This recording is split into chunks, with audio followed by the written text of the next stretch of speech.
Okay, part two for the second quiz. This is week 7. I decided to call it the Elizabethan Age because that's pretty much what I'm going to cover. I don't really like to name ages after people, although we do the Victorian thing and the Elizabethan thing. I don't usually use it, but really, all the events that I'm going to talk about are going to be enclosed within her life, and I'm going to say that you need to not worry about anything in chapter 3 after the Civil War. So page 113, you can stop there, okay? You don't need to go any farther than that. So this is a very big chapter. There's quite a bit of material left to cover, and I don't want to have you overburdened when you're doing your assignment for Friday as well.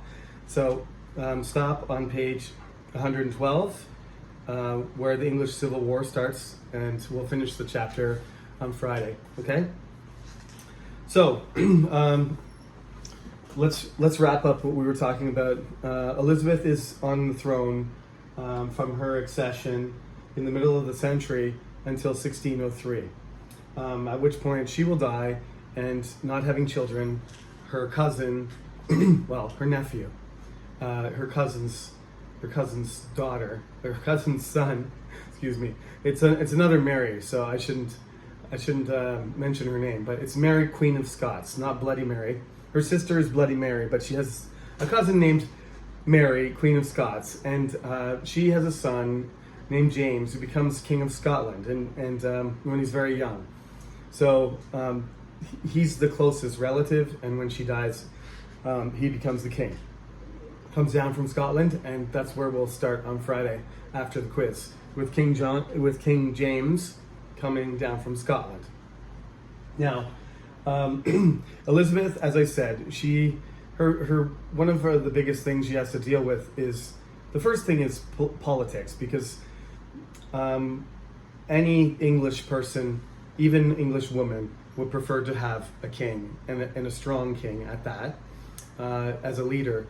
But instead, they've gotten 2 queens in a row, and the last queen was pretty bad. Bloody Mary was not popular, one of the least popular monarchs in English history. So having another Mary would be pretty bad, but they don't get that.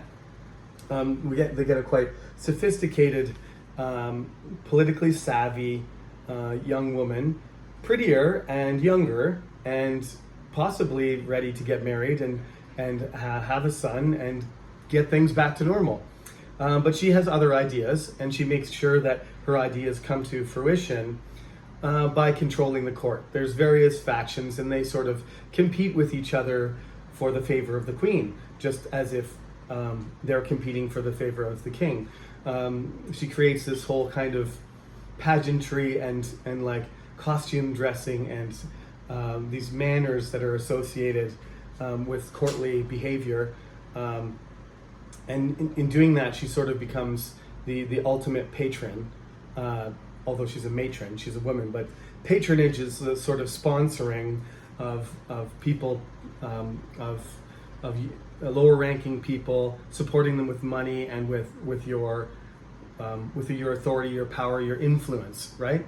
So she's a sort of master manipulator who makes sure that these factions are pretty well balanced, but that they're each sort of competing for the favors that she can give out to them. Unfortunately, she is strapped for money, and she's notoriously a Scrooge. She doesn't spend very much money on anything except for perhaps maybe her wardrobe and some jewelry and stuff. But that's necessary to keep up this sort of image. They refer to her in poetry and songs and dramas as Gloriana, the Virgin Queen, like she's some sort of angelic virgin representation of God leading the English. And she does a pretty good job of fulfilling this.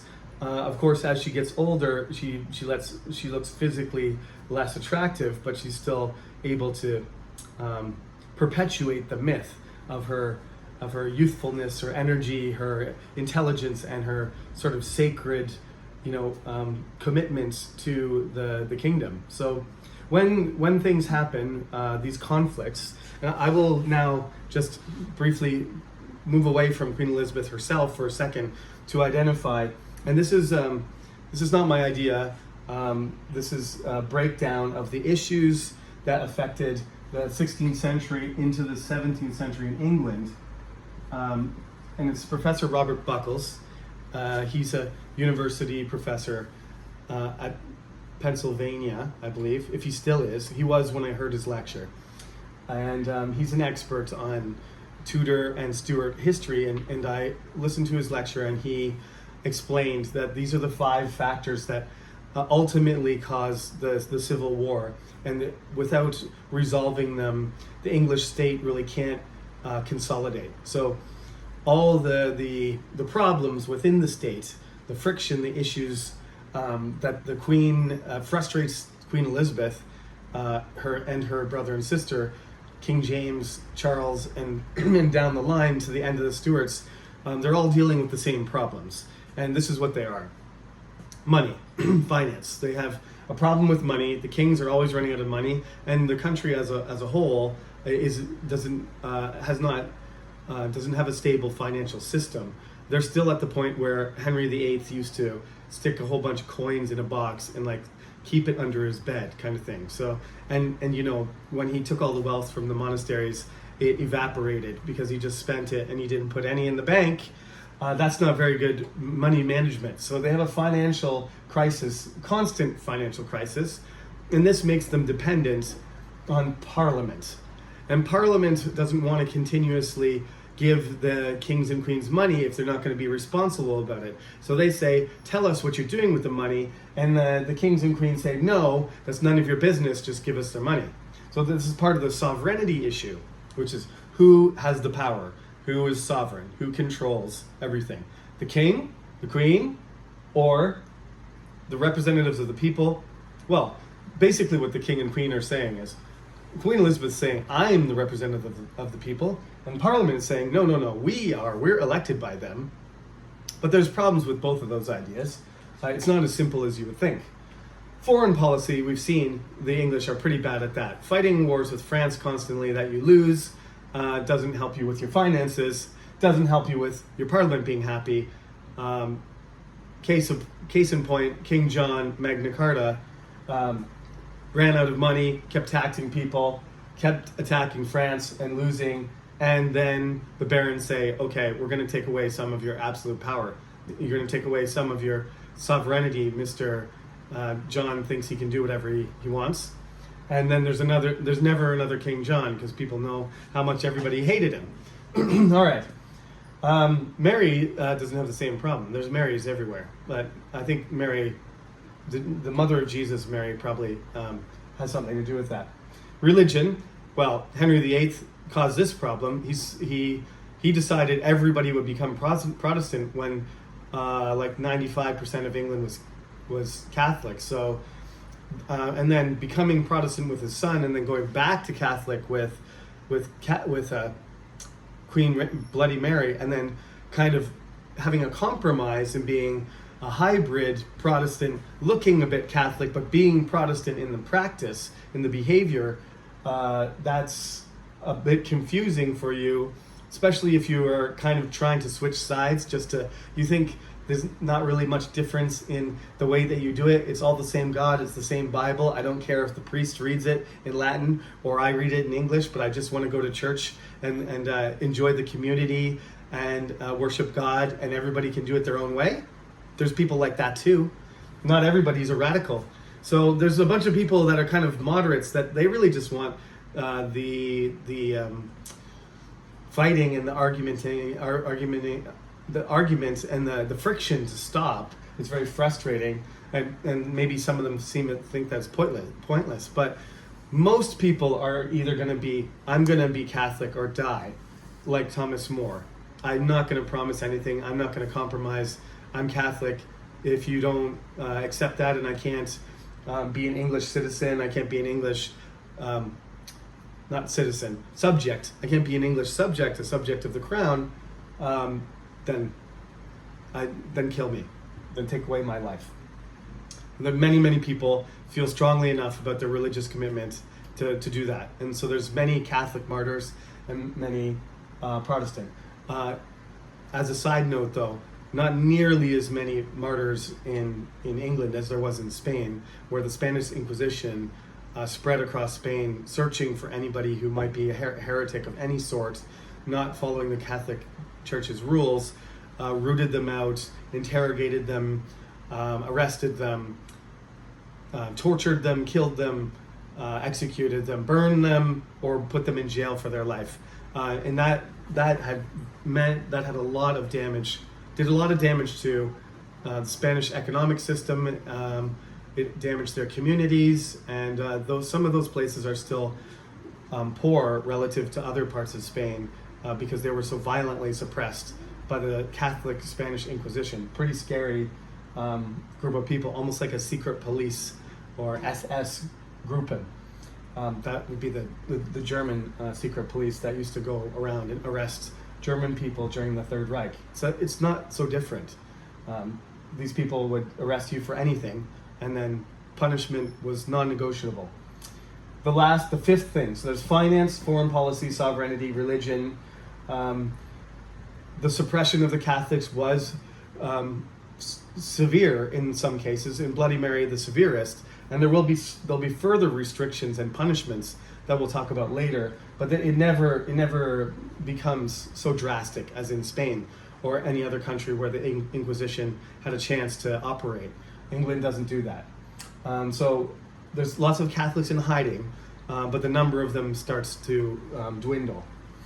So the other thing, of course, is who's in control. The lord in the locality, the king in the castle, right? There's various smaller kings, dukedoms and earldoms and stuff scattered around, and that was one of the problems in the 15th century. 100 years before that, is that mostly people are fighting against each other, and they all have their own affinities. They have their own private armies. So not only can they disagree with the king, but they can actually do something about it. They can actually form up an army, and they can rebel. Henry VIII has to fight several rebellions. So does his father.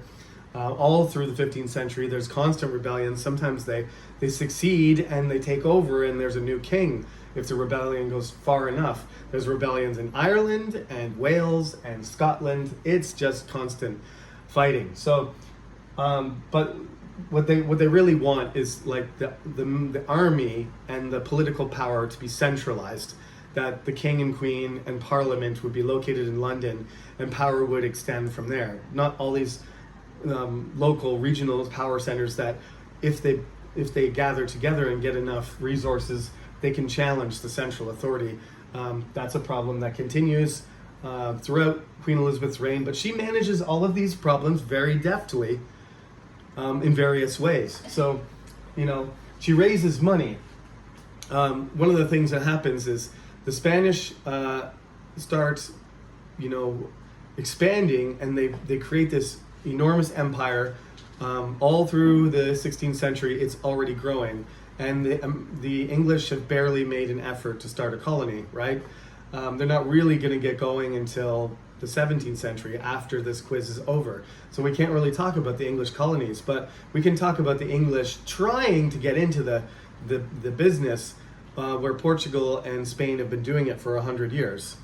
The first thing they start doing is exploring, and then they start trying to do business with the Spanish colonies, principally by transporting slaves. We're going to talk about this extensively after the midterm break, so we'll leave the slave issue alone for the most part, but just to say that this is the period when French and English buccaneers, well, they're not called buccaneers yet, we'll just call them pirates. They sail the seven seas, they bring slaves from Africa, and they sell them in Spanish and Portuguese ports, which the Spanish and Portuguese say is illegal. So they do it secretly, and they undercut the price of the slaves. So they make a lot of money, but they're undercutting the price that the Spanish crown would get for movement of people for working in the Americas. This is one of the largest illegal activities and immoral activities human beings have done. There are many, but this is one of the worst ones. It's the transportation of more than 10 million African individuals, not to mention all the people that died in Africa or on the journey or in by the time that they started to work, were unfit for work and didn't survive. Not to mention all those deaths. The numbers aren't exact, but 10 million people or so were displaced from their home region and relocated to the Americas for the purpose of slavery, for labor, because there was a great lack of labor, great shortage of labor, lots of land, not enough labor. The exact opposite in Europe. Not enough land, too much labor. So initially the Americans, who were the British and the French, they didn't need slaves, and the French didn't really get into the slave market as much as other people, except for Haiti. But they would get into it in a big way as well later. They at first had enough excess labor in United Kingdom to not have to rely on that, but the Spanish really didn't. Their mining projects and stuff required thousands, if not millions, of people over the decades in order to get the silver and gold out of the mine, and they were consuming lives at a shocking rate. Native people and slaves from Africa going down into the mines with very little in terms of safety, equipment or knowledge, and so many people perished. Many people died trying to get that precious metal out of the ground and onto the boats, which would sail for Spain, and then a large part of that money, I think something like a fifth of it, would go to the King of Spain and whoever was running the enterprise, probably a wealthy Spanish merchant, would get the rest of the gold or silver in the galleon. And we're talking about thousands and thousands and thousands of kilograms of gold and silver, just unimaginable amount. So much silver that the silver made its way over to China because that's what the Chinese wanted. They wanted silver for their goods, for their silk and spices, and the Asian people wanted to sell various things, ceramics, pottery. That was all valuable things. And the Spanish and the Europeans were willing to trade silver for it because silver had become so plentiful that it was getting inflated, that you needed a couple pieces of silver to buy a piece of bread all of a sudden. That's not really good value for your silver. But the silver made its way over to China and caused rampant inflation in the Chinese system too. So it was almost like hyperinflation occurred just because of the shock of the amount of metal, precious metal that was put into the monetary system in Europe. So that's what Spain was like at the time, conquering, and John Hawkins and El Draco, my friend Francis Drake, they're cousins too. All of these guys seem to be cousins who do these crazy businesses.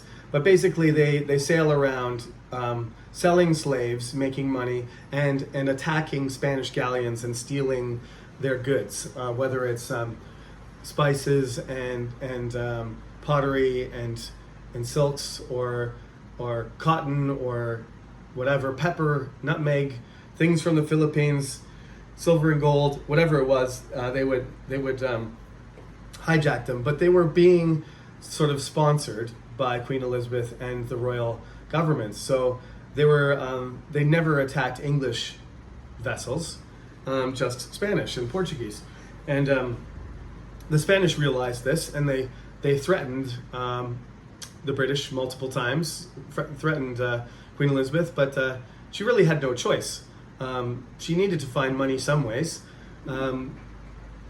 There was only limited things that she could do. For example, she could grant monopolies to her favorites, where they could control one product, like a soap monopoly. And if you had the soap monopoly, then you would collect the tax on soap. And every time everybody sold soap, you would set the price and you would set the tax rate.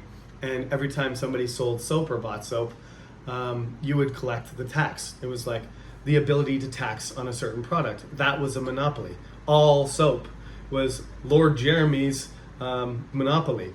And that meant I could just get a passive income of like 2% of every bar of soap. And I could just set the price at $1 a bar of soap, and then I would get 2 pennies from every bar of soap. It's a lot of money. So these things were very popular with the upper class, who some of the highest ranking nobles had these monopolies, but incredibly unpopular amongst the soap making community or the salt, the people who are selling and collecting salts or nails, right? The metal workers who are making nails. If there's a nail monopoly or a salt monopoly, then you can't get money, the correct amount of money for your product, and somebody's getting a tax on it, and for their personal wealth. It's not going to the country here. Some lazy noble in the castle in London is just sitting back and getting money from your hard work. So these monopolies were very unpopular, but somehow through her charm, she was able to keep those monopolies going until she died. But those monopolies wouldn't last much longer because the kings that follow her are not as able to control the mood and dictate policy to the parliament. Queen Elizabeth hated calling parliament. She only did it when she had to ask for money. But once King Philip of Spain gets fed up and decides in 1588, just 4 years before Japan attacks attacks Joseon during the Imjin Weiran, the Spanish Armada sails for England. Now, much has been made about this because the Spanish army was gigantic. The fleet was the biggest fleet that had ever been launched in the Western world. There were hundreds of massive ships, just enormous, and tens of thousands of Spanish soldiers, experienced armies, and some of them were in the Netherlands waiting to be picked up, and they just had to be ferried. Basically, it wasn't even about the galleons' power. It was just they had to protect the army long enough to get them across the English Channel, just like William the Conqueror did. Just get across the English Channel, and then these Spanish, mercenaries and veteran soldiers will take care of business. And the English army wasn't near big enough to handle them. So they knew they were coming, and they knew that the only way they could really stop them was to attack them on the sea. So that's what happened. John Hawkins and Sir Francis Drake were bowling, lawn bowling, not alley bowling, but lawn bowling, and they were bowling when they heard they were coming, and they said, let's finish the game of bowling, because they were not that concerned apparently. Finished their game of bowling, and then went down to their ships, jumped in their ships, and sailed down there, and they through a variety of ingenious, some very clever tactics. They broke apart the Spanish fleet. They sent fire ships at them. The English sailors were much more skilled. They had full rations. All their ships were in good repair. What had happened to which I can't talk today. What had happened? That's why you just use the past simple instead of using the past perfect. What had happened was that the Spanish fleet had been sitting there for months trying to get itself ready, and in those months a lot of the stuff a lot of the food had gone bad, and stuff had started to leak, and some of the galleons were not in good condition. Some of the cannonballs didn't even fit in the guns.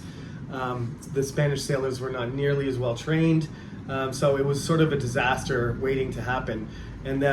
But the Spanish king believed that God was with them, and so he sent them anyway. The Spanish fleet got disoriented and smashed up in a battle near the coast of England, and they were pushed up the English Channel around the entire British Isles past Ireland, and then a storm smashed them even worse, maybe half of the ships made it back, and over half of these well-prepared, armed, expensive ships, soldiers and men, and foodstuffs and cannons sank to the bottom of the ocean. So that was a humbling experience, but not humbling enough, because the English tried their own armada to attack Spain, which failed, and then Philip sent several more expeditions, not quite as big as the first one, but it goes to show how wealthy he was, that he could actually bounce back from that and try and attack again. So those are the major events that happen. The 1590s after this are constant war with Spain, and London. I've made a list here for you of what London was like. We've talked about London quite a bit, but there's a plague in 1592, which actually lines up with Imjin again, the beginning of Imjin Weran. There's a plague, and so half the people leave London and 10% of the people die. There's garbage and human waste all over the place. They dump it out of their windows. It's too crowded. There's an economic depression. There's pollution everywhere. London is a pretty awful place. The number of people that die in London are higher than the birth rate. So the way that London grows is by immigrants coming in from the countryside. Their death rate is actually higher than their birth rate. That's how deadly London is. So why do people keep going there? Well, that's where all the money is too. So if you don't have a job and you're in the countryside, well, you're completely out of luck.